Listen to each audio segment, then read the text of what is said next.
우리 함께 나누실 말씀은 사무엘상 8장 1절부터 22절까지 말씀입니다. 사무엘상 8장 1절부터 22절까지 말씀.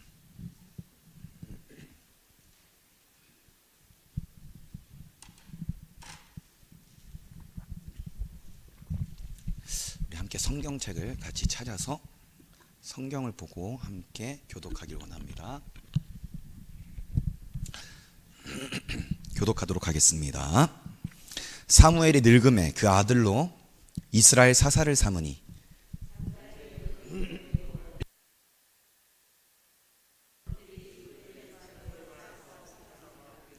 그 아들들이 그 아비의 행위를 따르지 아니하고 이를 따라서 뇌물을 취하고 판결을 굽게 하니라.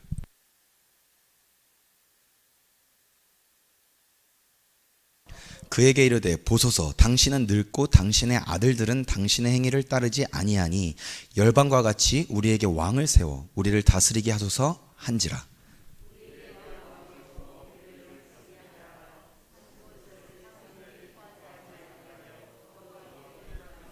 여호와께서 사무엘에게 이르시되 백성이 내게 한 말을 다 들으라. 그들이 너를 버림이 아니요 나를 버려 자기들의 왕이 되지 못하게 함이니라.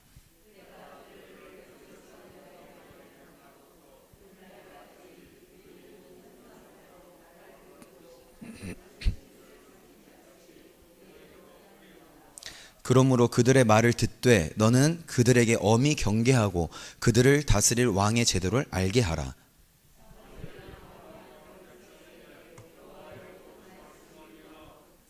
가로되 너희를 다스릴 왕의 제도가 이러하니라. 그가 너희 아들들을 취하여 그 병거와 말을 어겁게 하리니 그들이 그 병거 앞에서 달릴 것이며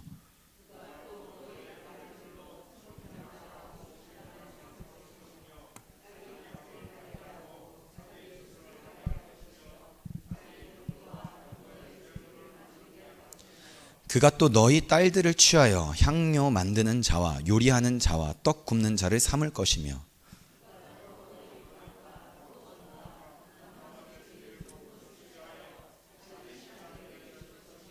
그가 또 너희 곡식과 포도원 소산의 11조를 취하여 자기 관리와 신하에게 줄 것이며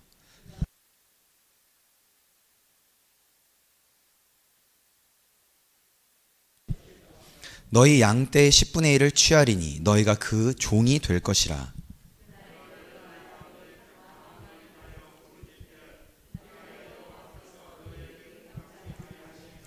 백성이 사무엘의 말 듣기를 거절하여 가로되 아니로소이다. 우리도 우리 왕이 있어야 하리니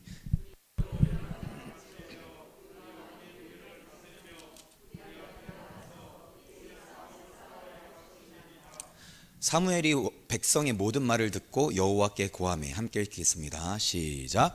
여호와께서 사무엘에게 이르시되 그들의 말을 들어 왕을 세우리라 하시니 사무엘이 이스라엘 사람들에게 이르되 너희는 각기 성읍으로 돌아가라 하니라. 아멘. 여러분 혹시 우회도로 아시나요? 우회도로? 그 가끔씩 명절에 시골에 내려갔다 오다 보면 분명히 고속도로로 가야 빠른데 고속도로가 너무 막히면 어디로 돌아가게 하죠? 네, 우회도로를 알려주죠. 내비게이션에 그 목소리가. 네, 그러면 우리는 우회도로가 그 고속도로가 있지만 어디로 길을 돌아가나요? 내비게이션의 음성을 따라서 우회도로로 돌아서 갑니다. 그런데 그 우회도로로 가면 사실 먼가요? 아니면 가까운가요? 멀죠. 멀어요. 그리고 신호등도 많이 있어요. 왜냐하면 국도로 가니까. 근데 이상한 것은 분명히 다른 길로 가고 더 느린 길로 가고 신호등도 많이 걸리고 기름도 많이 소요가 되는데 도착하는 도착지는 어떻게 되죠? 네, 우리가 원래 원했던 도착지에 도착을 합니다. 하나님께서 하나님의 일을 해나가실 때 분명히 고속도로가 있는데 때로는 우리를 우회도로로 인도하시는 것 같이 느껴질 때가 있습니다. 오늘 백성들이 하나님 앞에 지금 어떠한 상황을 지금 하나님과 어떠한 관계에 있었냐면 지금 7장에 저희 수요일 날 왜 회개하고 막 뜨겁게 미스바에 모여가지고 하나님께 부르짖고 그래서 블레셋과 싸워서 어떻게 했죠? 승리했어요. 그래서 막 이 우상들 다 없애버리고 막 신들 다 제거해버리고 하나님을 여호와를 사랑하게 되었잖아요. 그렇죠? 그런데 그러고 나서가 바로 8장인데 7장과 8장 사이는 그 갭이 상당히 커요. 7장 15절부터 17절까지 한번 띄워주실 수 있으면 한번 읽어보겠습니다. 7장 15절부터 17절 제가 읽어드릴게요. 7장 15절 사무엘이 사는 날 동안에 이스라엘을 다스렸으되 해마다 베델과 길갈과 미스바로 순회하여 그 모든 곳에서 이스라엘을 다스렸고 라마로 돌아왔으니 이는 거기 자기 집이 있음이라. 거기서도 이스라엘을 다스렸으며 또 거기 여호와를 위하여 단을 쌓았더라. 지금 사무엘이 그렇게 하나님 앞에 뜨겁게 제사를 지내고 온 백성들이 회개하고 나서 이스라엘을 다스리기 시작을 한 거예요. 그런데 8장 1절을 보잖아요. 그러면 이 지금 절이 한 절 뛴 거예요. 7장 17절부터 8장 1절로 뛰는데 그 시작이 어떠냐면 사무엘이 늙음에 지금 사무엘이 한참 다스린 것 같아요. 하나님 말씀을 따라서 한참 다스렸는데 지금 사무엘이 늙음에 시간이 상당히 흐른 것 같습니다. 그런데 사무엘이 늙은 그 시점에 그의 아들들이 있었는데 아들이 사무엘의 그 역할을 받아서 하고 있었던 것 같아요. 요엘이랑 아비야라는 아들이 있는데 요엘의 이름은 그 여호와는 구원이시다라는 뜻이에요. 그리고 아비야는 아비라는 뜻으로 제가 알고 있는데 이거 확실하지가 않습니다. 죄송합니다. 그래서 이 두 아들을 낳았는데 이름이 상당히 경건해요. 거룩하고. 근데 이 두 아들이 어떤 삶을 살아왔냐면 우리 3절 함께 읽어볼까요? 8장 3절 시작.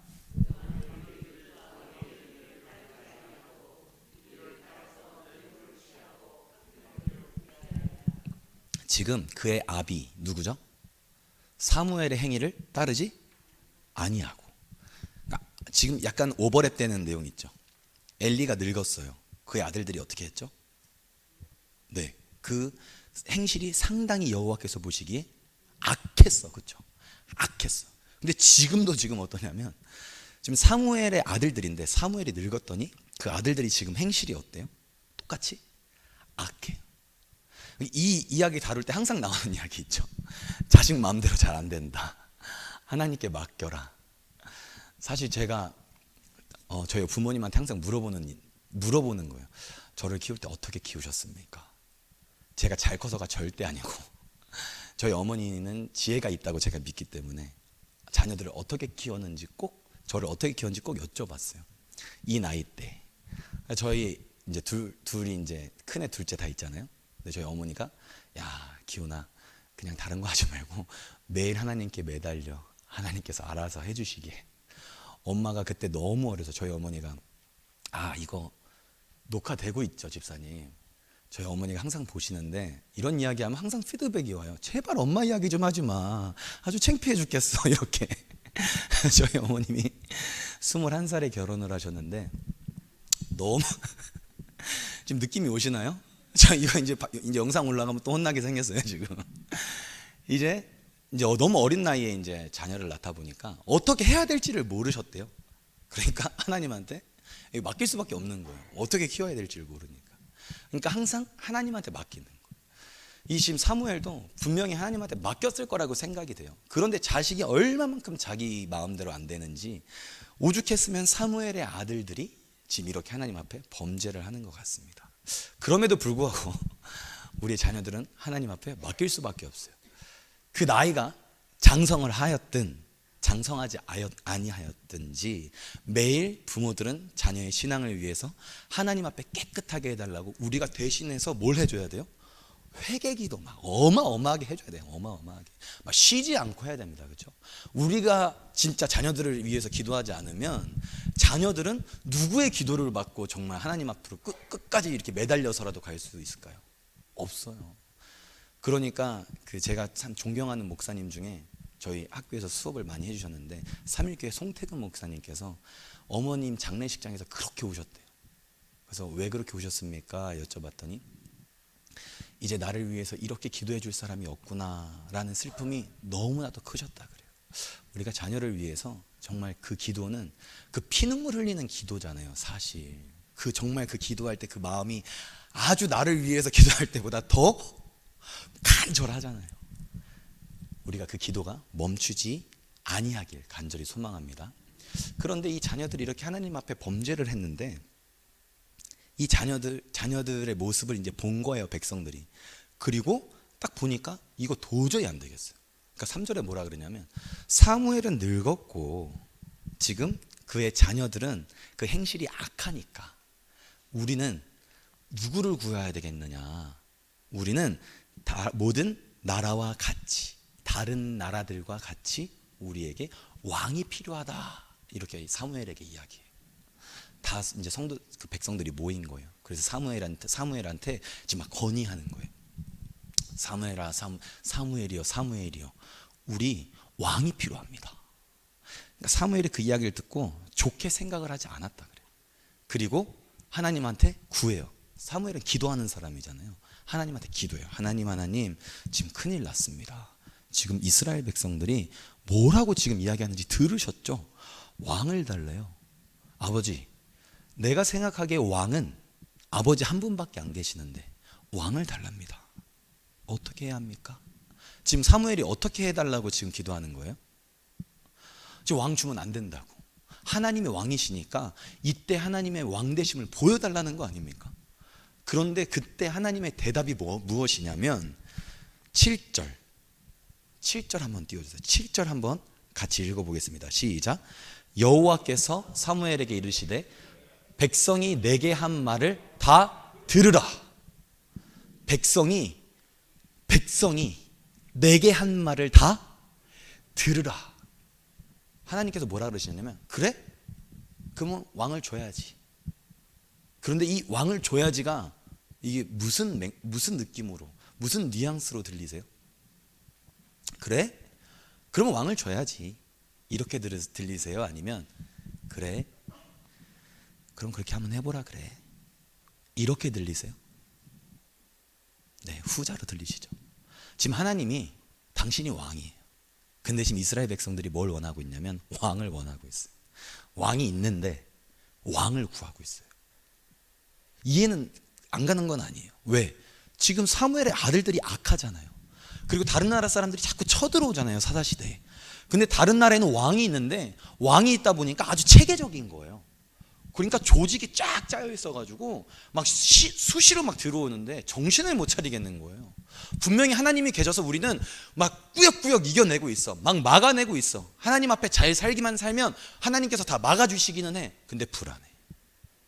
그러니까 누구를 구하냐면 왕을 구하는 것이죠.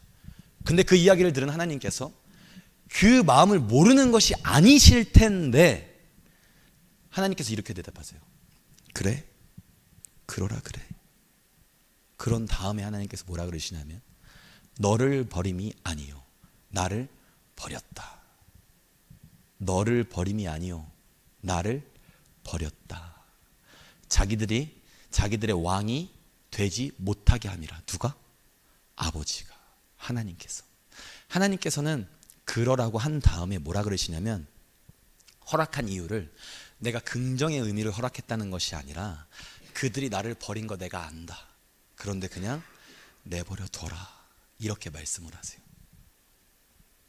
그리고 나서 하나님께서 이어서 뭐라고 말씀하시냐면 8절 내가 그들을 애굽에서 인도하여 낸 날부터 오늘까지 그들이 모든 행사로 나를 버리고 다른 신들을 섬김같이 내게도 그리하는도다.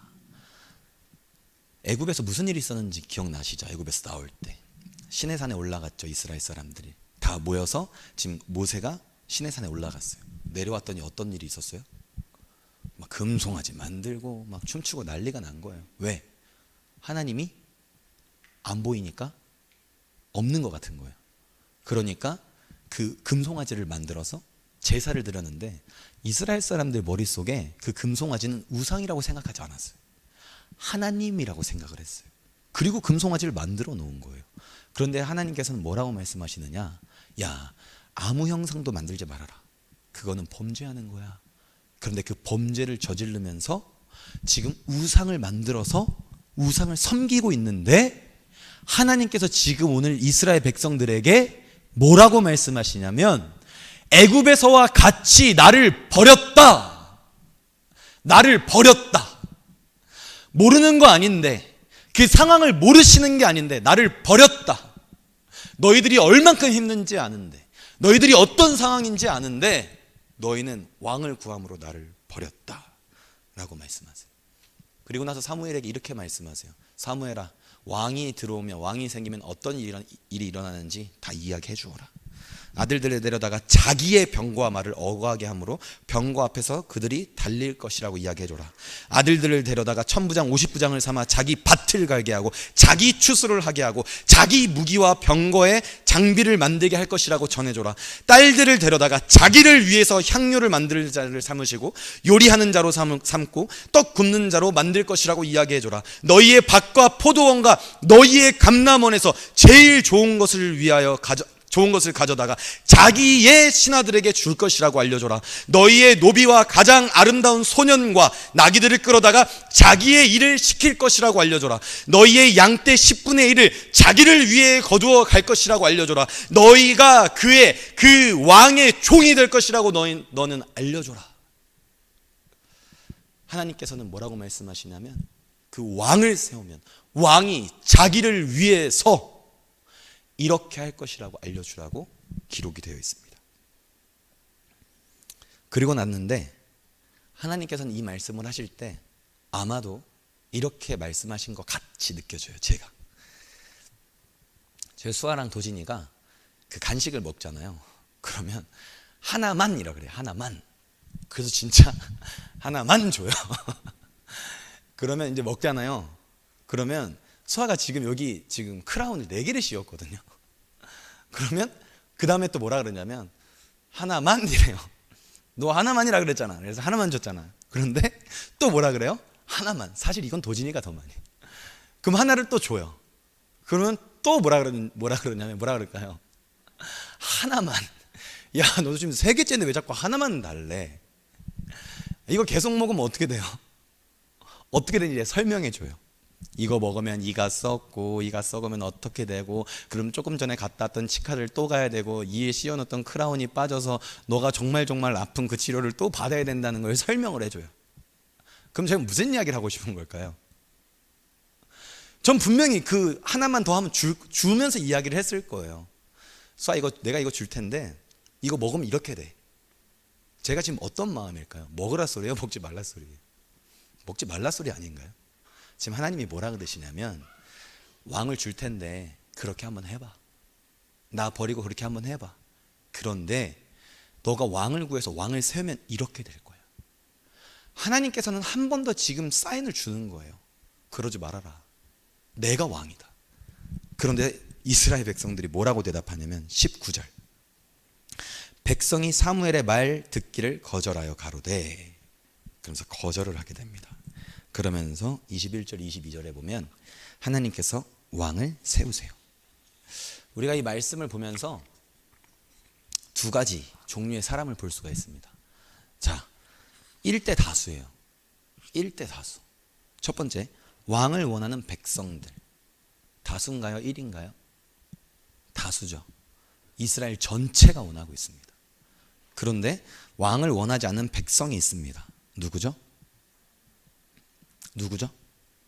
네, 사무엘. 사무엘은 몇 명이죠?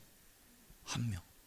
때로는 다수보다 한 사람의 하나님의 말씀을 받는 한 사람의 이야기가 맞을 때가 있어요. 왜? 무엇에 근거하여서 말하기 때문에? 말씀에 근거하기 때문에. 그래서 우리는 다 말씀에 근거하고 있어야 돼요. 우리 모두가 말씀에 근거하고 있어야 돼요. 그래야 우리가 말씀으로 인해서 건강하게 세워집니다. 그런데 이 왕을 원하는 백성들이 사무엘상 8장 5절에 보면 모든 나라와 같이 우리에게 왕을 세워. 그리고 3절에 보면 그의 아들들의 행실을 보니 지금 어떤 상황이냐면 아까 말씀드린 대로 지금 주변 환경을 보는 거예요. 이렇게 보니까 도저히 안 되겠는 거예요. 왕이 필요한 거예요. 내 주변을 보니 왕이 필요한 거예요. 하늘을 보면 누가 있을 텐데? 하나님이 계실 텐데. 여기서 하늘은 의미적인 하늘입니다. 하나님이 계실 텐데 주변을 보니 왕이 필요해요. 자, 이 이야기를 제가 왜 꺼내느냐? 우리 삶에서, 우리 신앙에서 관계는 두 가지 관계가 있어요. 수직적인 관계와 수평적인 관계가 있습니다. 수직적인 관계를 어떻게, 무슨 관계라고 이야기를 하냐? 하나님과 나와의 관계라고 이야기를 해요. 하나님과 나와의 관계는 어떤 관계냐? 이사야 34장 15절에 보면 나는 여호와 너희의 거룩한 자요 이스라엘의 창조자요 너희의 왕이니라. 지금 하나님은 누구시래요? 너희의 거룩한 자, 이스라엘의 창조자, 너희의 왕이라고 말씀하고 있어요. 너희의 왕, 너희의 창조자, 너희의 거룩한 자, 이렇게 말씀하고 계세요. 그리고 시편 79편 13절을 보면, 제가 이건 개역개정으로 읽어드릴게요. 몸은 하나, 죄송합니다. 우리는 주의 백성이요 주의 목장의 양이니. 우리는 하나님의 그 왕의 자녀요 그 목자 되신 하나님의 양이다, 이렇게 말씀하고 계세요. 수직적인 관계는 어떤 관계냐? 주인과 종의 관계요, 아버지와 아들의 관계요, 목자와 양의 관계요, 창조자와 피조물의 관계입니다. 제일 먼저 성립된 관계가 이 관계예요. 인간이 처음 만들어지고 하나님께서 아담을 만드시고 가장 먼저 맺은 관계가 어떤 관계냐면 바로 수직적인 관계입니다. 하나님과 우리와의 관계. 그 다음에 되게 중요해요. 그 다음에 만들어준 관계가 수평적인 관계예요. 사람과 사람과의 관계, 사람과 환경과의 관계. 가장 먼저는 수직적인 관계고 그 다음이 수평적인 관계입니다. 그런데 이스라엘 사람들은 지금 그 관계를 어떻게 지금 맺어가고 있냐면 비정상적인 순서로 맺어가고 있어요.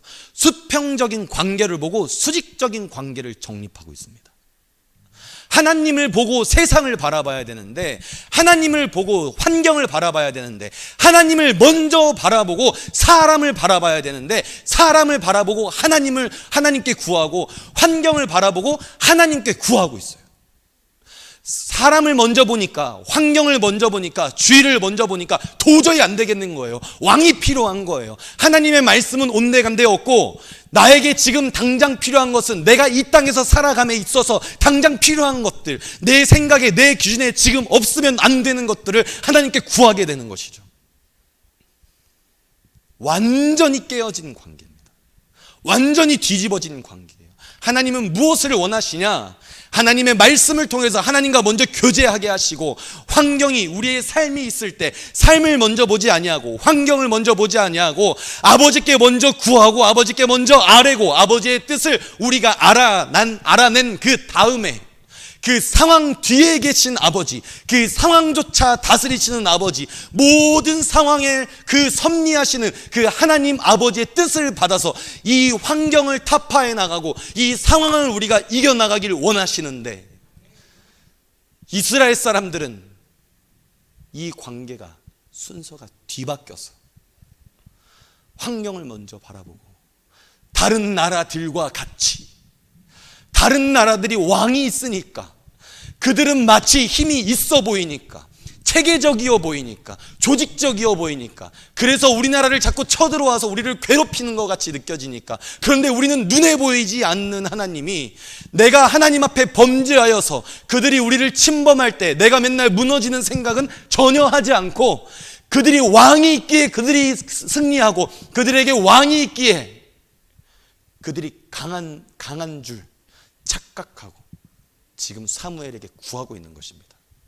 사무엘이여, 우리는 왕이 필요합니다. 다른 나라를 보니 왕이 있지 않습니까? 당신의 아들들은 지금 범죄하고 있지 않습니까? 우리가 세상을 살아갈 때 얼마나 이렇게 아버지를 뒷전으로 둘 때가 많습니까? 이런 이스라엘 사람들을 보고 아버지께서 8장 7절에 이렇게 말씀하셨죠. 그들이 너를 버림이 아니요 나를 버려 자기들의 왕이 되지 못하게 함이니라. 나를 버렸다라고 말씀하고 계세요. 순서만 바뀌었는데, 난 하나님을 찾고 있는데, 지금 하나님을 찾고 있었는데, 하나님을 믿고 있는데, 하나님을 모르는 것이 아닌데, 내 순서가 바뀐 것을 보고, 그리고 나서 왕을 구하는 이스라엘 백성들을 보고 하나님께서 이렇게 말씀하고 계십니다. 너희가 나를 버렸다. 나를 버려서 자기들의 왕이 되지 못하게 한다. 순서가 바뀐 이스라엘을 향해서 하나님께서는 이렇게 말씀하고 계십니다. 내가 왕인 걸 너희가 원하지 않고 너희가 왕이 되고 싶구나. 그래서 하나님께서 이렇게 말씀하십니다. 그래? 그러면 한번 세워봐. 그리고 나서 왕을 세우기로 결정을 합니다. 그리고 사무엘이 모아서 왕을 세우면 어떤 일이 일어날 줄 알려주죠. 그런데 그 왕을 가만히 읽어보니까, 어떤 왕이 될지 읽어보니까 계속 제가 아까 읽어드렸듯이 자기의 병과 말을 어거하게 하고, 자기가 전쟁에 나갔을 때 너의 백성들을 맨 앞에 세우고, 자기를 위해 향료 만드는 자들로 너의 딸들을 자기. 그런데 우리가 아는 하나님, 우리의 왕은 누구를 위해서 일하십니까? 첫 번째로 당신의 영광을 위해서요. 두 번째는 누구를 위함이죠? 우리를 위함입니다. 하나님께서는 전쟁을 하실 때 이 두 가지 왕 중에 사람의 왕은 당신의 백성들, 이스라엘 백성들을 최전선에 세워서 싸움을 하게 하는데, 하나님께서는 하나님이 왕, 우리 두 가지 왕 중에 하나님과 사람의 왕 중에서 이 하나님은 전쟁할 때 어떻게 싸우시죠? 당신이 맨 앞에서 싸우십니다. 사람이 왕이 될 때는요, 백성들을 맨 앞에 세워요. 최전선에, 피 터지는데. 그런데 하나님이 왕이 됐을 때는 제일 그 피 터지는데 누가 서 계시죠? 하나님이 서 계십니다. 이 사람의 왕이 되었을 때 그 나라는 누구의 나라처럼 지금 다스려질까요? 자기 나라처럼, 자기 소유처럼 사람은 그 나라를 다스릴 것입니다. 그런데 하나님은 어떻게 통치하실까요? 이 피 터지는 세상이 아니라 당신의 나라, 하나님의 통치가 임하는 나라를 볼 수 있도록 우리의 왕이 되어주실 것입니다. 분명히 이스라엘 사람들은 왕을 세워달라 그랬어요. 그런데 가만히 읽다 보면 그 왕은 오로지 자신을 위한 왕을 지금 구하고 있는 거예요. 알려줬는데도 그들은 어떤 왕을 구하냐? 자기 자신을 위해서 나라를 통치하는 그 왕을 구하고 있습니다. 그런데 우리의 왕 하나님은 그 사람이 원하는 자신의 유익이 아니라 우리의 유익을 위해서 우리를 대신해서 우리를 통치하여 주실 것입니다. 그런가 하면 이 세상의 왕과 또 하나님의 또 다른 차이점 하나는 백성들을 희생시키느냐, 왕이 희생하느냐의 차이가 있습니다. 아까 말씀드렸듯이 전쟁이 있을 때 백성들을 맨 앞에 세우느냐, 자신이 맨 앞에 있느냐를 넘어서서 우리가 아는 하나님은 가장 힘든 일이 있을 때, 가장 어려운 문제가 있을 때 누구를 죽이면서 그 모든 문제들을 해결해 주셨죠? 하나님, 당신의 아들을 죽이면서 자신이 희생하면서 우리 모든 문제를 해결해 주셨어요. 그런데 사람이 왕이 되었을 때 그 사람은 누구를 희생시켜서 당신의 나라를 세워가죠? 백성들을 희생을 시킵니다. 하나님께서는 이 이야기를 이스라엘 사람들한테 해주는데 짧게 해주는 게 아니라 10절부터 18절까지 엄청 긴 본문을 통해서 이스라엘 사람들한테 알려주세요. 이 이야기를 한마디로 하면 무슨 이야기냐면 사람이 왕이 되었을 때는 왕만 행복할 거야. 그런데 내가 왕이 되면 우리 모두가 왕을 포함한 백성들까지 모두 행복할 거야 라고 지금 이야기를 해주고 계시는 거죠. 결론적으로 이스라엘 사람들은 무엇을 택했느냐? 사람이 왕이 되는 것을 택했습니다. 백성들이 하나님의 음성에 귀를 기울이지 않고 그의 귀를 어떻게 해요? 닫아버리죠. 7장 12절에 하나님께 예배드리고 나서 하나님께 온전히 회개하고 나서 싸우는 블레셋과의 전쟁을 승리하고 나서 그들이 돌을 세우는데요. 그 돌 이름을 에벤에셀이라 그래요. 혹시 그 에벤에셀의 뜻을 제가 수요일날 말씀드렸는데 기억나시나요? 하나님이 지금까지 우리를 도우셨다. 우리를 도우셨다. 도우신단가요? 도우셨단가요? 도우신답니다. 아니, 도우셨답니다. 과거예요. 지금까지 도와오셨다예요. 사단이 우리를 어떻게 공격을 많이 하냐면 끝까지, 아주 끝까지 공격을 해요. 베드로전서 5장 8절 보면 근신하라 깨어라 너희 대적 마귀가 우는 사자같이 두루다니며 삼킬 자를 찾는다. 두루다니며 삼킬 자를 찾는데 언제까지 찾냐면 우리가 천국문에 입성할 때까지 찾아요. 끝까지, 아주 그냥 끝까지. 우리가 삼손을 보면 잘 알아요. 들릴라가 삼손을 유혹하는데 어떻게 유혹하냐면 꼬셔요. 어떻게 하면 네가 힘을 못 쓰냐. 한 번 꼬셔요. 근데 속았어요. 두 번 꼬셔요. 근데 또 어떻게 됐어요? 속았어요. 세 번 꼬셔요. 근데 또 어떻게 됐어요? 속았어요. 삼손이 들릴라를 엄청 사랑했다고 나와 있어요. 근데 그 사랑하는 여인을 통해서 지금 삼손이 유혹당하고 있는 거예요. 그런데 세 번만 그런 것이 아니라 사사기 16장 16절을 제가 읽어드릴게요. 날마다 그 말로 그를 재촉하여 졸음해. 날마다 재촉하는 거예요. 날마다. 세 번만 유혹하는 게 아니라 날마다. 내 가장 사랑하는 사람이 날마다 나를 조르고 해달라 그러면 이거 진짜 듣기 싫어서라도 해주고 진짜 그 마음이 갸륵해서라도 해주고 싶을 텐데 이렇게 날마다 삼손을 유혹하는 거예요. 그랬더니 삼손의 마음이 어떠했냐면 삼손의 마음이 번뇌하여 죽을 지경이라. 어느 정도로 유혹을 받냐면 내 마음이 아주 번뇌하여서 아주 죽겠는 거예요. 이거 뭐 한두 번도 아니고 하루 종일 쫓아다니면서 도대체가 이거 내래 정신을 못 차리게 아주 죽을 지경으로 쫓아다닙니다. 사단이 우리 유혹을 그렇게 하고 있는 거예요. 날마다 우리를 쫓아다니면서 매 순간 쫓아다니면서 아주 지겹도록 우리가 그냥 호시탐탐 노리면서 이거 언제 넘어지나 이거 언제 넘어뜨리나 매일같이 우리 아주들을 졸졸졸졸졸 쫓아다니는 거예요. 근데 매우 달콤하게 매우 그럴듯하게 우리를 유혹합니다. 에벤에셀, 지금까지 우리를 도우셨다. 도우셨는데 마귀는 지금까지 우리를 유혹하고 있는 중입니다. 도우셨다는 과거예요. 근데 사단이 지금 움직이는 것은 지금도예요. 그러면 하나님께서 도우셨다는 고백이 있고 난 다음에도 우리는 또 무엇을 해야 하죠? 하나님의 도우심을 구해야 합니다. 우리가 신앙생활하면서 참 어려운 고비들이 있어요. 그 어려운 고비, 그 은혜 받는 순간을 딱 받거나 그 어려운 고비를 싹 넘어갔어요. 그럼 그 다음에 바로 오는 게 뭐죠?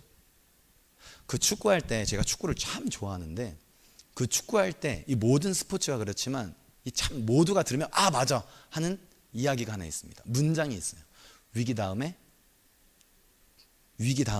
찬스. 거꾸로 찬스 다음엔 위기. 찬스가 딱 오죠? 그 다음엔 위기예요. 하나님한테 은혜를 딱 받았죠? 그 다음부터 누가 바로 들어와요 또? 왜요? 방심하니까. 한 번 딱 넘어갔어. 그러면 이제 이건 다시 안 오겠지. 그래 이건 딱 넘어갔어. 근데 딱 그 넘어간 거는요 하나님이 그 부분이 가장 약하니까 훈련을 시키시는 걸 거 아니에요. 그럼 가장 약한 부분이 한 번 훈련받았다고 가장 단단해집니까? 아니요. 가장 약하니까 또 거길로 넘어질 수가 있어요. 그런데 우리는 한 곱이 탁 넘어가면 어떤 마음이냐면 그래, 내가 이건 넘어갔네. 내가 물질의 유혹은 넘어갔어. 내가 이성의 유혹은 넘어갔어. 뭐 이렇게 내가 명예의 유혹은 한번 딱 넘어갔어. 이러니까 괜찮아. 아니요. 바로 그걸로 다시 들어오죠. 사단이 우리를 아주 호시탐탐 노리고 있는 거예요. 그러니까 누가복음 21장 36절을 보면 뭐라고 기록이 되어 있냐면, 이러므로 너희는 장차 올 이 모든 일을 능히 피하고 인자 앞에 서도록 항상 기도하고 깨어 있으라. 항상 기도하고 깨어 있으라. 항상 기도했다가 아니라 항상 기도하라. 하고 있어라. 앞으로도 해라. 깨어 있었다가 아니라 깨어 있어라.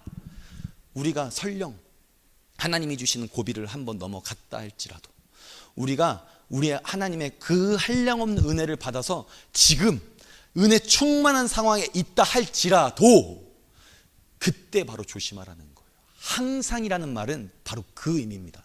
우리 사실 고난받을 때 고난이 유익인 이유가 도대체 무엇이죠? 어째서 고난이 유익이라고 말할 수 있죠? 우리 고난받을 때는 방심하지 않아요. 절대 방심하지 않아. 이게 자칫 잘못하면 이거 내가 낭떠러지에 떨어지게 생겼는데 땀 안 흘리는 사람이 어디 있어요? 진짜 긴장에 그 식은 땀 안 흘리는 사람이 어디 있어요? 진짜 그 낭떠러지 바로 앞에서 내가 마음이 편한 사람이 누가 있습니까? 그저 하나님만 그냥 매달리는 거예요. 그저 그 동아줄 하나 딱 잡고 있는 거예요. 이거 놓기만 놓으면 호랑이한테 잡혀 먹으니까. 이거 진짜 이거 하나 딱 붙잡고 있는 거죠. 그런데 내가 육지 위에, 내가 땅 위에 딱 서 있다고 생각할 때는 우리는 어떻죠? 그래서 우리는 고난이 유익일 때가 참 항상 있습니다. 그래서 고난을 우리는 감사하면서 넘어가야 할 것입니다. 백성들이 이렇게 하나님 앞에 항상 깨어있지 않고 에베네셀의 하나님을 경험했음에도 불구하고 그 사단의 유혹에 지금 어떤 상황이냐면 넘어진 상황이에요. 그런 다음에 하나님께 왕을 구하고 있어요. 근데 하나님께서는 이렇게 말씀하세요. 그래, 한번 세워봐. 그러면 하나님의 이 허락하심, 하나님의 허락하심은 어떤 의미의 허락하심입니까? 너희가 옳다는 이야기입니까? 그들이 구하기에, 그들의 기도에 응답해 주는 것입니까? 아니면 징계입니까? 그들이 하나님의 뜻을 알지 못하고 순종하지 못해서 징계받으라고 그 왕을 세워주시는 것입니까? 도대체 어떤 것이죠? 우리가 하나님 앞에 간절히 기도할 때 하나님의 뜻이 아닌 것을 구할 때가 있는데, 하나님께서 그것을 허락해 주셨을 때는 우리가 하나님 앞에 너무나도 기도를 열심히 해서 우리의 기도에 응답해 주시는 것입니까? 그래서 우리가 하나님 앞에 응답 받았을 때 만약에 그것이 하나님의 뜻이 아닐지라도 나에게 응답이 있기 때문에 우리는 하나님한테 감사 기도해야 되는 것입니까?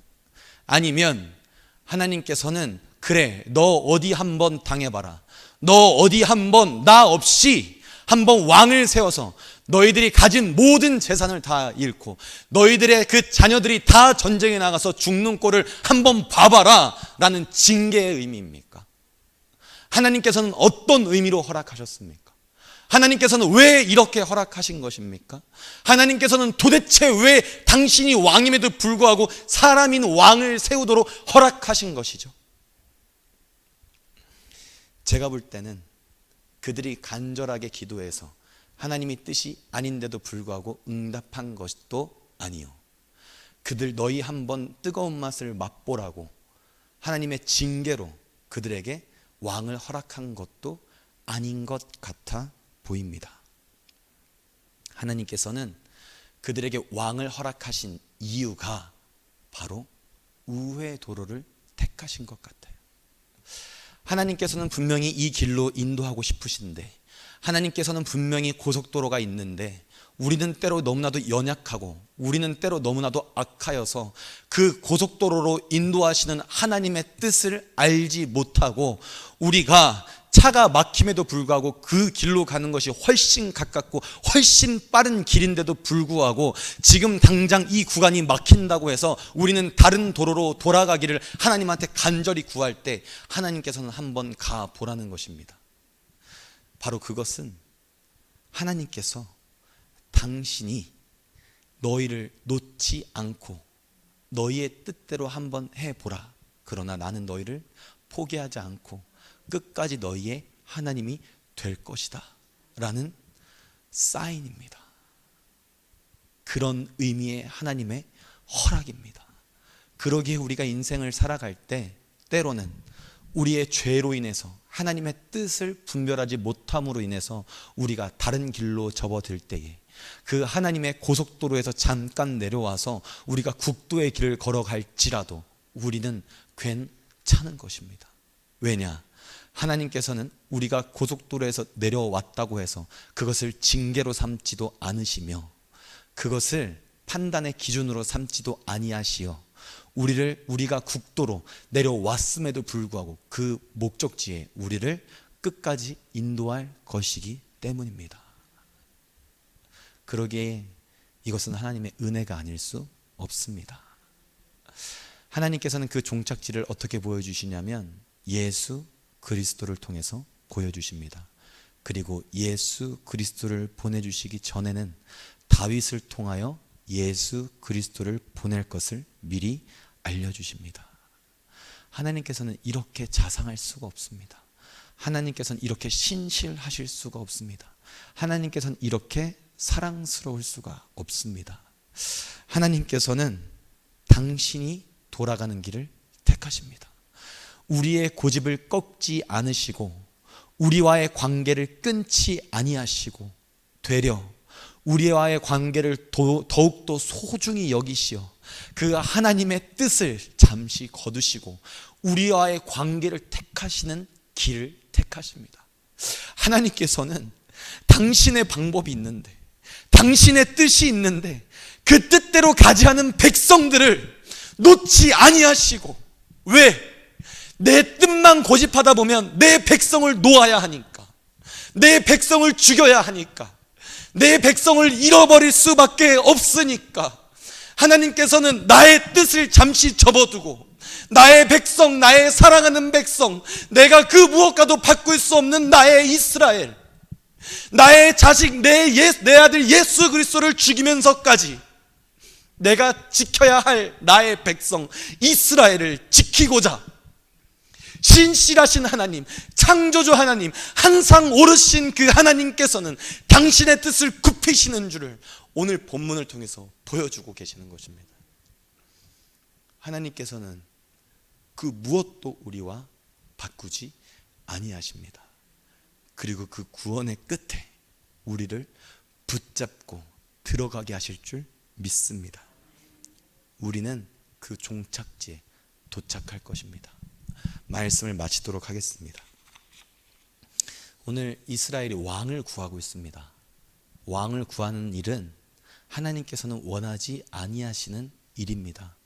그런데 이스라엘이 구하기에 하나님께서는 그냥 허락해 주십니다. 그런데 그 허락은 이스라엘을 포기하는 것도 아니요 징계도 아닙니다. 그저 하나님의 사랑으로 그들과의 관계를 끝까지 이어나가시고자 하나님의 사랑을 증명하시는 허락입니다. 그러기에 우리 인생 가운데 우리가 정말 힘들어서 때로는 하나님의 뜻을 알지 못하여 우리가 우리 마음대로 살아갈지라도 하나님께서는 우리를 포기하지 않으시고 우리가 잠시 신앙을 잃어버렸을지라도 하나님께서는 잠시 우리를 그대로 두시고 다시 한번 우리에게 새 힘을 주시어 그 우의 도로를 통해서 다시 한번 하나님의 그 섭리 가운데로 우리를 부르실 줄 믿습니다. 이때 우리가 해야 할 것은 단지 하나, 오직 하나님께 영광 돌리는 일, 하나님을 경배하는 일, 하나님을 사랑하고 하나님을 찬양하는 일 밖에는 없습니다. 다 함께 기도하시겠습니다. 하나님,